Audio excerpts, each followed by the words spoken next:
FIDE Women's Grand Prix, and the leader of the tournament was Bibisara Asaubayeva. She was half a point ahead of the field and she had a chance to extend her lead by a full point.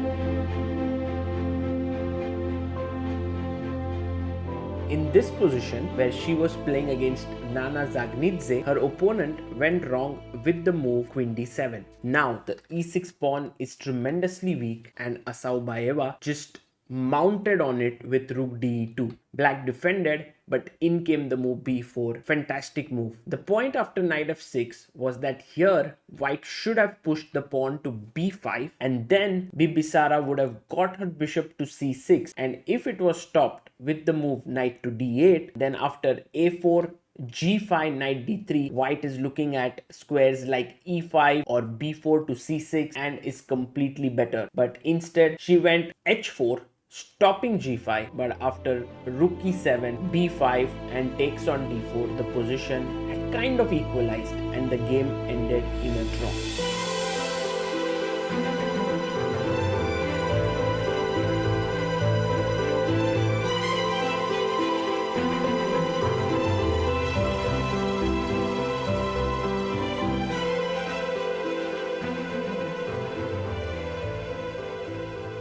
The game between two Indians, Humpy playing with the black pieces here and Vaishali, was interesting for a few moves because in this position, Vaishali went in with the check knight c5 and we were expecting Humpy to take on c5, bishop c5 and rook b2 when the position seemed like very drawish. However, she played king e7 here and now after knight d3, knight d7, knight b4, white was already clearly better here, but after a few moves like bishop e3, rook e3, king e6, maybe if white had just played rook e2 and doubled down the d file, white would have been clearly better, but instead she went knight a6 and this game ended in a draw after a few moves. Although in the final position Vaishali could have played on, but in this tournament she has not been in the best of her form and decided to take a draw.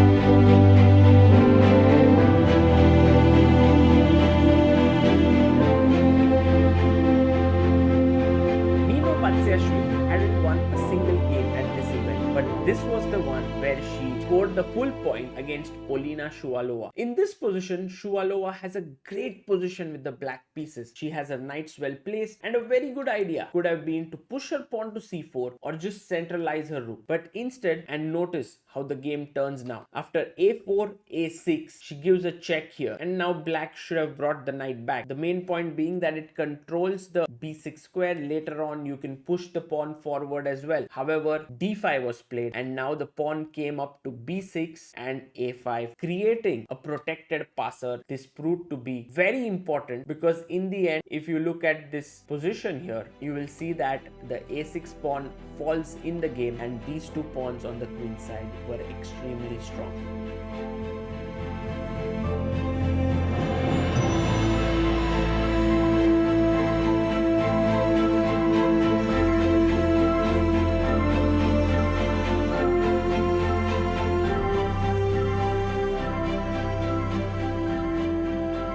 Alexandra Goryachkina went for a very interesting exchange sacrifice against Dronawali Harika. In this position, Goryachkina took the pawn on c6 and after take, it felt like white is a pawn up, but Harika had bishop d7 prepared. Now, if the rook moves, then the knight is hanging. So you have to play rook c7 so that when bishop a4 is played, you can win the bishop on e7. But bishop d8 came in, attacking the rook. Now a4 is really hanging. So Goryachkina had to sacrifice an exchange, and after rook d1, knight b6, takes, bishop d5, white had good enough compensation, but the position was by no means winning. Harika did not play in the best possible fashion and towards the end, she had to give back her exchange in this position when the white bishop went to c6, threatening to take on a4 and then trap this rook. So she sacrificed back her exchange, but this endgame was lost and